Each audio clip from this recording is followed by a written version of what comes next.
A saga dos X-Men chegou até o primeiro mega crossover das equipes mutantes. Massacre de Mutantes. Essa história, essa saga já foi lançada em português 2 vezes pela Panini, além da publicação original da Abril. E hoje, além do review normal, a gente compara essas duas aqui, publicação de A Saga dos X-Men e a publicação encadernada em capa cartão mais recente da Panini.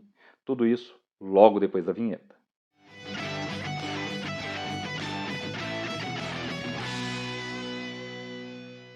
Olá, eu sou Inácio Santos.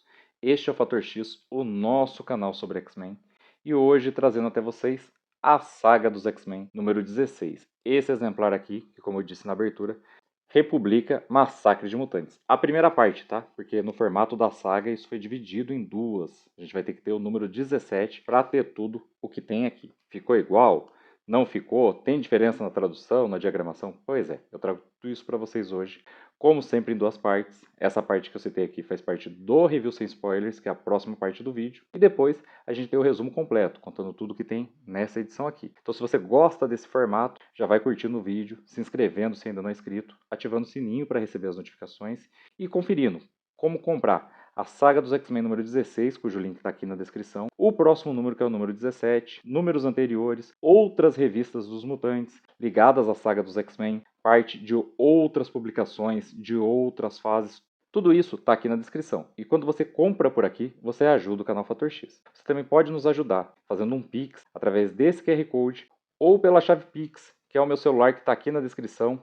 E com esse dinheiro, a gente compra mais revistas, investe no cenário, investe em equipamento aqui para as gravações, tudo isso com a sua ajuda. O canal agora também tem o botão Seja Membro, que também serve para você contribuir com o canal e receber alguns benefícios, como antecipação do vídeo em pelo menos um dia e um pequeno selo que identifica você como um membro do canal Fator X. Agora, vamos lá para a primeira parte, review sem spoilers de A Saga dos X-Men número 16 da Panini. A Saga dos X-Men número 16 tem 144 páginas, custa R$ 31,90, encaderna Uncanny X-Men números 210 e 211, X-Factor números 9 e 10, New Mutants número 46 e Thor 373. As histórias que compõem aí o que seria a primeira parte desse outro encadernado aqui que a Panini já lançou há algum tempo. E esse encadernado tem o mesmo conteúdo de um outro que eu não tenho. Os maiores clássicos dos X-Men número 3. Então, listadas as mesmas revistas e com o mesmo número de páginas. Eu comparei página a página. Eles reaproveitaram a mesma tradução. Inclusive, o tradutor mais comum aqui de A Saga dos X-Men, Mário Luiz C. Barroso, me disse esses dias mesmo que não foi ele que traduziu esse exemplar, porque eles tinham usado a tradução anterior, que é a desse daqui. As duas, essa tem 260 páginas, né? Bem mais que a 144, mas por quê? Porque aqui a saga está dividida em duas partes. Então, para ter Massacre de Mutantes completa, se você ainda não tem em nenhum outro formato, você teria que ter o número 16 e o número 17. O checklist do número 17 já completa tudo que tem aqui dentro e tem uma edição a mais de Uncanny X-Men. Como a saga dos X-Men está republicando as revistas Uncanny X-Men em ordem, encaixando minisséries, edições especiais, participações dos X-Men em histórias de antologias da Marvel, ela vai seguir após o Massacre de Mutantes. Então o número 214 de Uncanny X-Men que você vai encontrar em A Saga dos X-Men 17 já não faz parte de Massacre de Mutantes, inclusive não está encadernado aqui. Por quê? Porque já é os X-Men começando outro ciclo após a saga, que vai levá-los a um outro evento, a Queda dos Mutantes, que é meio que parte de uma trilogia, Massacre de Mutantes, A Queda dos Mutantes e Inferno. Inferno, inclusive, foi lançado recentemente pela Panini, já tem alguns anos, mas eu tenho completo em 6 edições aqui na estante, e quando a saga chegar nesse ponto, dificilmente eu vou substituir minhas edições. A minha Massacre de Mutantes aqui tá um pouco amarelada, acho que dá pra ver mesmo no vídeo a diferença da cor das duas. Eu vou aproveitar para substituí-la com a saga e manter minha coleção completa até onde dá. Mas não vou fazer isso com tudo que for lançado a partir de agora. Não recomendo que você substitua edições em bom estado, que você gaste mais dinheiro do que precisa para ter tudo dos X-Men. Aqui mesmo tem um exemplo. Mesmo conteúdo daqui está aqui e vai terminar na próxima edição, então você não precisaria substituir. Agora vamos lá para o resumo completo de A Saga dos X-Men, número 16 da Panini. Massacre de Mutantes, parte 1. Os X-Men estão se recuperando do confronto com o Super Sentinela Nimrod. Mais do que isso, eles estão procurando 2 membros desaparecidos. Rachel Grey, que eles não sabem, mas que foi abduzida por Espiral e levada até o Mojoverso, e que nesse momento está sendo procurada por Vampira, e Noturno, que sofreu um ataque do Super Sentinela Nimrod durante um teletransporte e desapareceu, sem se materializar em local algum à vista dos X-Men. Então eles estão muito preocupados com esses dois personagens. A Vampira, procurando Rachel Grey, apesar de não ter expectativas, não há sinal nenhum de que ela possa encontrar a companheira de equipe, acaba se envolvendo em algumas situações. Ela salva um cara que sofre um acidente, depois vai ser defendida por ele durante suas compras num shopping, porque ela é alvo de um ataque racista de um antimutante, mas ela deixa a situação e volta para junto dos X-Men. E enquanto isso, Lince Negra, Colossus e Magia consegue encontrar Noturno. Noturno não consegue mais se teleportar desde que foi atingido por Nimrod durante seu teletransporte e é alvo de uma multidão que quer linchá-lo por sua aparência. O grupo dá uma lição de moral naqueles humanos, não precisa confrontá-los fisicamente, mas também não chega a revelar a eles que também são mutantes, apenas deixam no ar a possibilidade deles serem.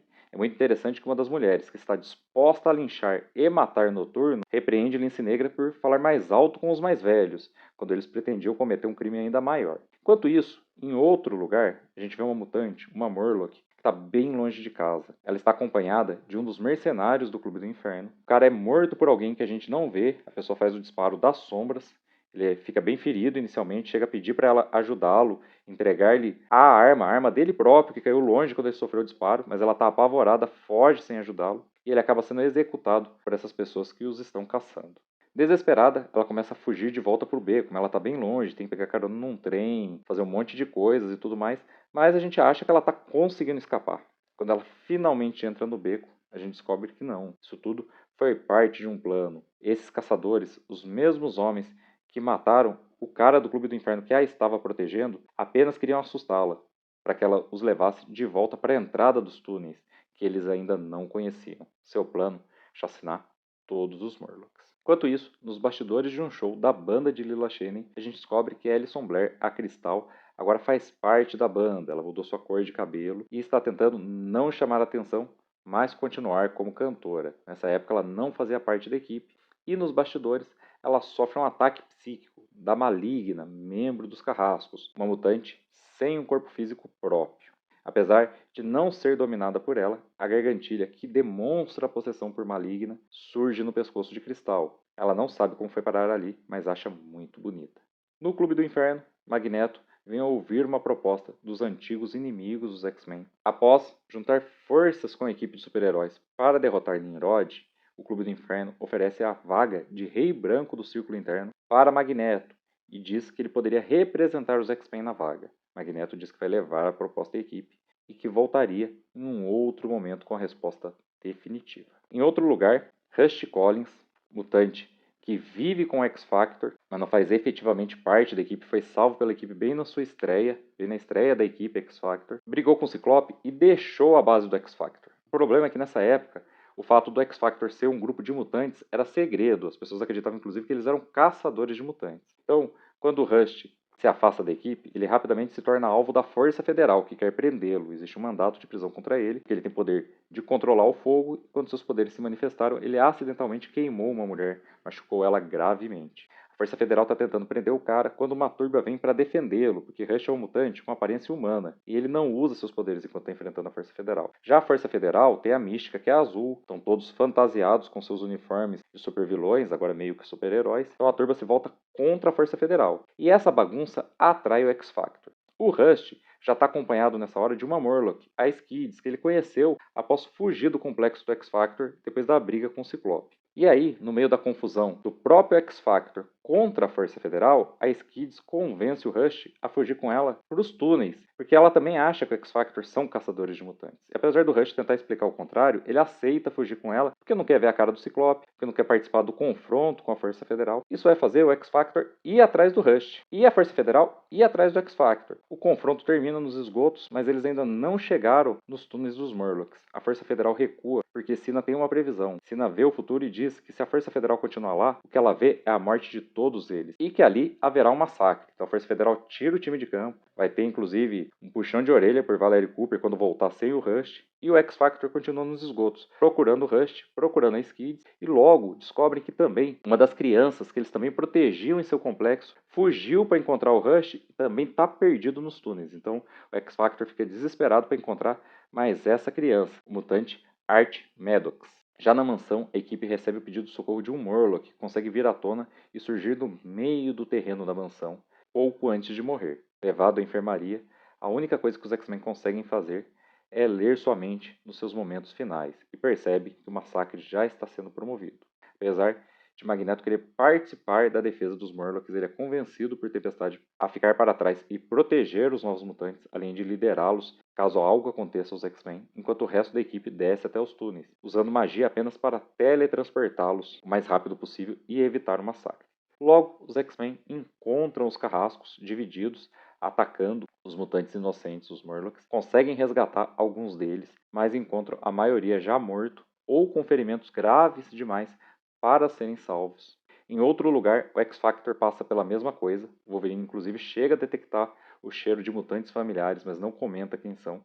Mas é o X-Factor, só que uma rajada do Ciclope vai derrubar uma parede e impedir que as duas equipes se encontrem. Do seu lado do confronto, o X-Factor encontra Rust e Skids, só que o Rust está muito ferido e tem que ser levado de volta para o complexo do X-Factor. Jean Grey e Anjo ficam responsáveis pela tarefa, e Skids pede para ir com eles até lá para continuar acompanhando o amigo. Ciclope, Fera e Homem de Gelo ficam para continuar a procura por Art Maddox. Só que assim que Rush Collins e Skids são colocados em segurança no complexo do X-Factor, Anjo e Jean Grey voltam para continuar a procura por Art Maddox e impedir também o massacre. Lá, eles acabam se separando e Anjo encontra o Art, mas encontra ele no mesmo momento que os carrascos também encontram. Então ele faz o menino partir, fica para trás para enfrentar os carrascos e ganhar tempo para ele, sabendo que seus poderes, que é justamente voar até asas muito longas, funcionam muito mal nos esgotos. E ele tem essa desvantagem e sabe que só pode ganhar tempo mesmo. E é o que acontece. O Art consegue fugir, ele acaba sendo prisioneiro dos carrascos, que terminam por prendê-lo de asas abertas numa parede. Noturno, que ainda mantém a dificuldade de se teletransportar desde o confronto com Nimrod, acaba sendo ferido gravemente pelos carrascos. Isso também acontece com Lince Negra, enquanto ela protege Vampira. Enquanto tenta desmaterializar a amiga, ela acaba sendo atingida por um projétil lançado pelo carrasco chamado Arpão. Mesmo as duas estando intangíveis, o projétil é feito de energia e acaba afetando até a forma etérea de Lince Negra, impedindo que ela volte à sua forma física após ser atingida por ele, não sendo capaz nem de se comunicar com os X-Men. A equipe acaba recuando, levando todos os Morlocks remanescentes que eles conseguiram salvar do massacre de volta à Mansão X e lá são recebidos pelos Novos Mutantes. Magia, que já tinha levado os X-Men até os túneis, antes de voltar para a mansão, foi até a Ilha Muir, que achou que a ajuda de Moira McTarget, que é cientista, mas também é médica, seria imprescindível nessa emergência, e chegou até lá também com a geneticista a tiracolo. Os Novos Mutantes, então, começam, sob as ordens de Magneto e com a ajuda dos X-Men, mesmo estando feridos, a montar um hospital de campanha para receber os Morlocks, e inclusive os próprios X-Men, como Noturno e Lince Negra. A equipe tem alguns atritos durante esses cuidados, está se sentindo muito inútil, mas é proibida de entrar em campo por Magneto pelos demais X-Men. E nisso surge uma outra emergência, porque a Karma, que é membro dos Novos Mutantes, não consegue mais contato com seus irmãos que são pequenos e que vivem fora da Mansão X, no apartamento de Karma, que é a única dos Novos Mutantes que não mora na mansão. Assim, a equipe decide deixar a segurança da mansão em segredo enquanto os X-Men estão cuidando dos Morlocks e preparando o contra-ataque, e ir procurar os irmãos de Karma. Só que eles vão ser seguidos por magos. O pai de Warlock, membro da raça alienígena Falange e que está caçando o próprio filho, que inclusive chegou recentemente à Terra em outra edição de X-Men que já foi publicada aqui mesmo em A Saga dos X-Men. A equipe sobrevive a uma explosão misteriosa no apartamento de Karma. As crianças não estavam lá, por sorte, e está se recuperando desse ataque quando são atacados pelo Magus, encerrando assim a sua participação em Massacre de Mutantes. Enquanto tudo isso acontece, em Thor 373, o deus do trovão volta ao planeta Terra. Uma grande batalha aconteceu em Asgard, Odin está desaparecido, Thor inclusive faz algumas buscas ao seu próprio pai em outros planos dimensionais, sem sucesso, e volta então para o lugar onde ele estava residindo na Terra. O problema é que a identidade que ele criou para si nesse período ficou sem emprego e afastada dos amigos enquanto ele estava lutando lá em Asgard. Então ele vai tentar recuperar pelo menos um dos amigos em um dos trabalhos que ele teve. O cara recebe ele muito bem, leva ele para sua casa, ele conhece a família do cara, passa a noite lá e no outro dia, quando o casal sai para trabalhar, o Thor fica tomando conta das crianças. Quando ele leva eles até um parque para matar o tempo, para se divertir, ele encontra sapos que ele já conhece e sapos com os quais ele é capaz de se comunicar. Um deles, o Pocinha. Esse sapo vai contar para ele do que está acontecendo, do massacre de mutantes logo abaixo do parque, nos túneis dos Morlocks. Isso vai fazer com que o Thor assuma sua identidade na frente das crianças, que já tinham percebido quem ele é, e parta para tentar socorrer os últimos desses mutantes que ainda estão vivos. Ele não se encontra com nenhum dos membros dos X-Men, mas vai encontrar um dos membros do X-Factor. É exatamente o Anjo, pregado na parede pelos carrascos, prestes a ser executado quando Thor chega e os impede. E é nesse ponto que Massacre de Mutantes é interrompido. E esse foi o vídeo de hoje do canal Fator X. Espero que vocês tenham gostado. Se vocês gostaram, essa é aquela hora. Aproveitem e curtir o vídeo, se inscrever se ainda não são inscritos, ativar o sininho para receber as notificações e, com as notificações ativas, voltem para os nossos próximos vídeos. Eu espero vocês de volta para todos eles. Então até lá e um grande abraço.